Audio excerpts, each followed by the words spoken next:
Hey, good morning, everybody. Good morning, boys. It's good to see you again this morning.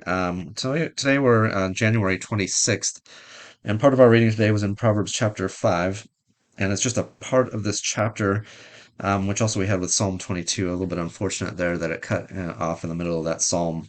But nevertheless, Proverbs 5, 7 to 14 says this: Now then, my sons, listen to me. Do not turn aside from what I say. Keep to a path far from her. It's talking about the adulterous woman here, or folly also.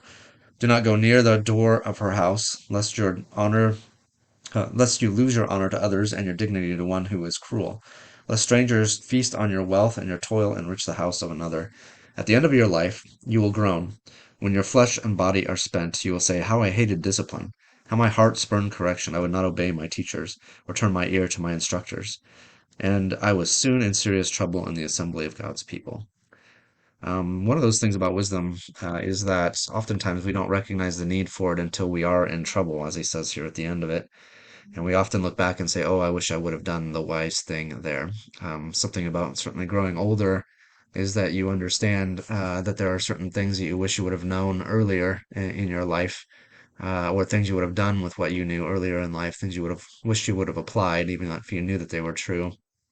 Wish they would have done them, or sometimes it's something you put off and say, oh, well, I'll do that later, or, when I get to a particular age or stage of life, then I'll employ this wisdom in my life. And actually, what we usually find in that case is that it becomes too late oftentimes, or it becomes so difficult then to repair the damage that is done by years of neglect.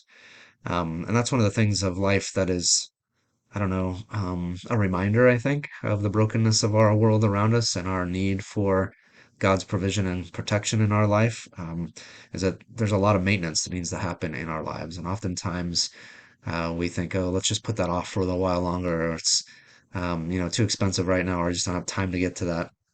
What we find often is if we neglect that maintenance, then it actually gets more expensive with time, that things actually get worse and harder to fix and repair, and there's collateral damage that happens and all of that.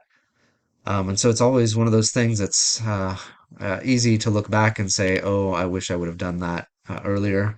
But it's difficult to tell a young person, you need to put this into practice now in your life. It's so difficult for them to take it seriously and want to do it. And that's what this psalm is, or this proverb is reflecting is, I think even somebody like Solomon, who either wrote this psalm or compiled it with some others, he wishes he would have done things differently, and he hands that down to his son and says, I hope you take this into account earlier in your life. And there's not a great likelihood that the son will actually do that.